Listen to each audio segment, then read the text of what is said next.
c'est le défi du développement économique. Avec ses 30 millions de kilomètres carrés.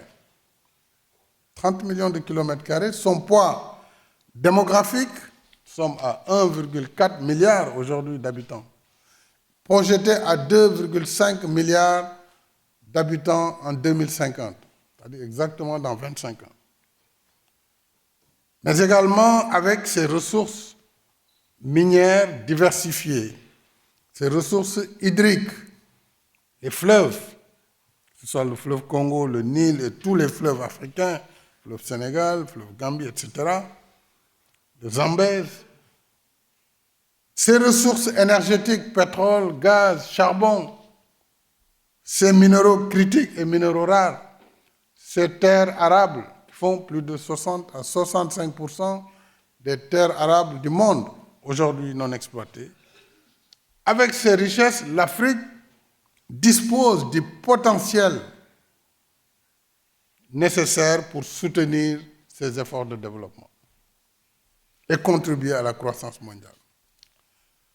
Bien sûr, cela requiert des politiques publiques avisées. Cela dépend des Africains en particulier. Mais cela requiert également et surtout un ordre économique mondial plus juste et plus équitable.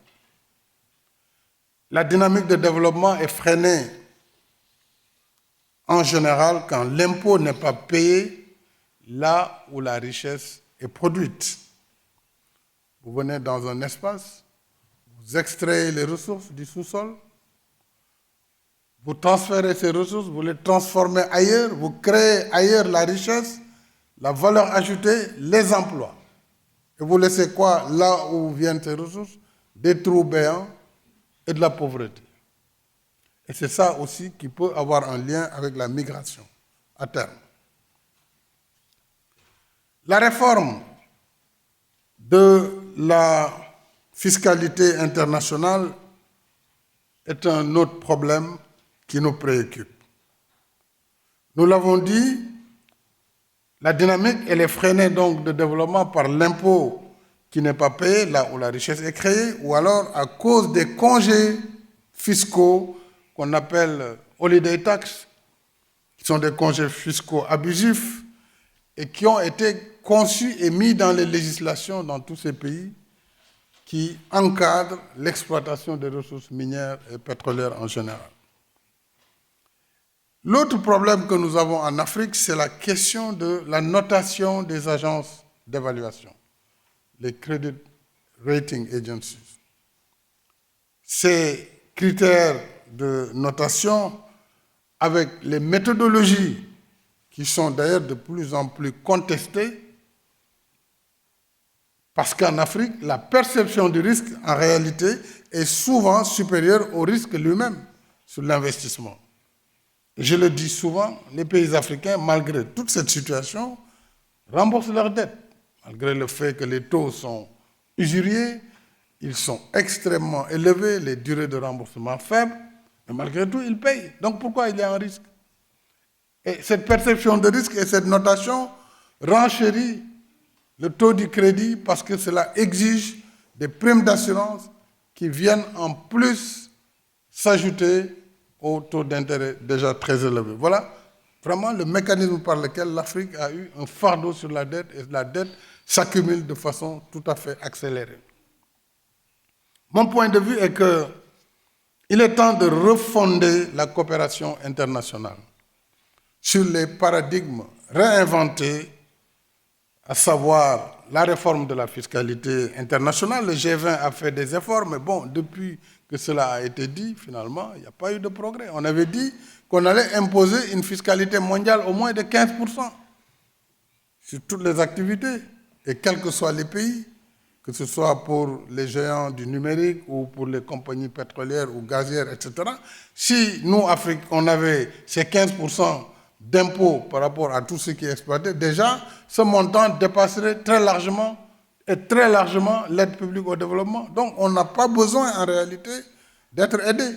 On a juste besoin d'un système équitable qui nous permette de participer au commerce mondial et de participer au développement du monde.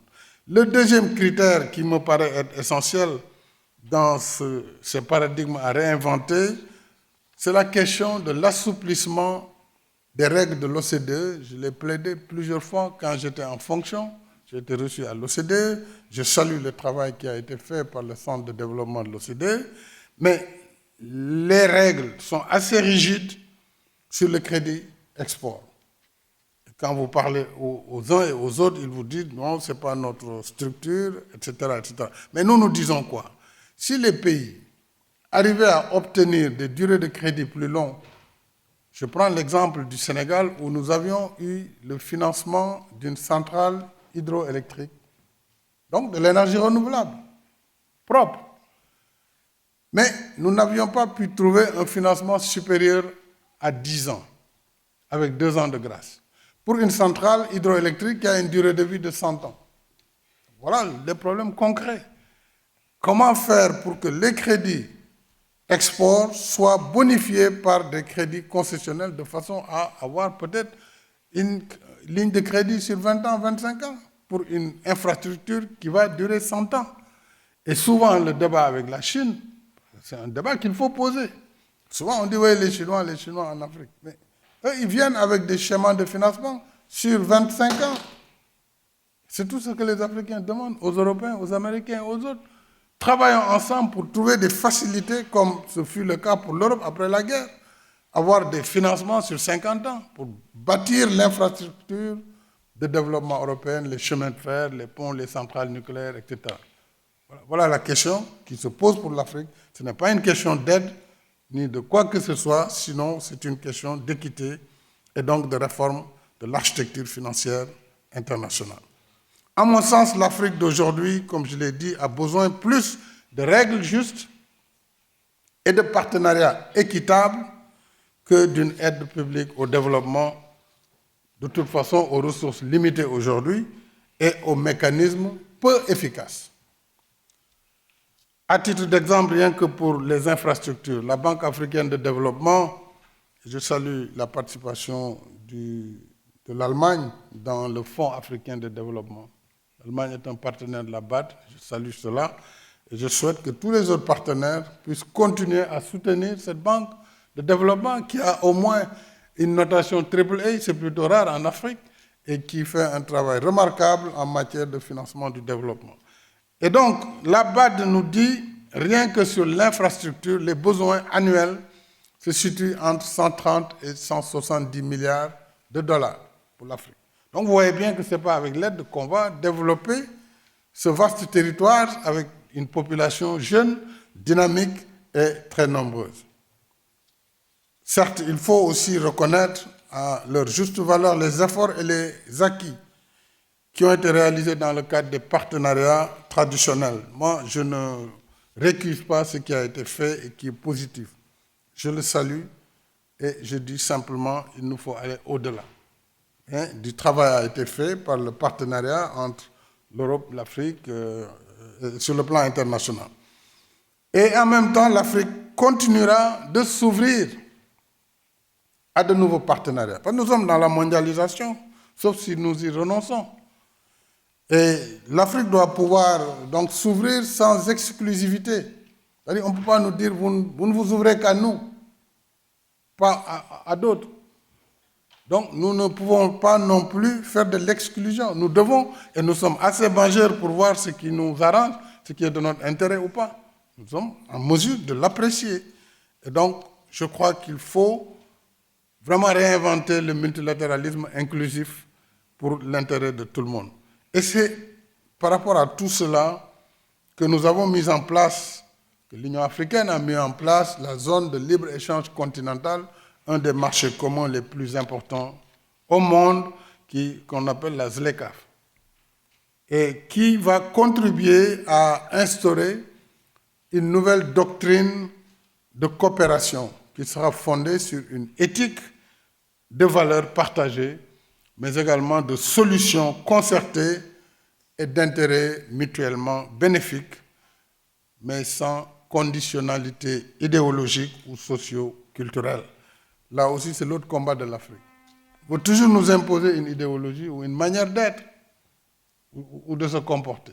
Ça aussi, c'est un problème. Nous sommes africains. Il faut que les gens nous acceptent tels que nous sommes. Nous ne sommes pas des Européens, nous ne sommes pas des Américains, nous ne sommes pas des Chinois. Nous sommes des Africains. Donc on nous accepte en tant qu'Africains. Et qu'on ne mette pas des critères politiques ou culturels sur les questions économiques de développement. Suivant le troisième défi, très rapidement, va être le défi de la transition énergétique.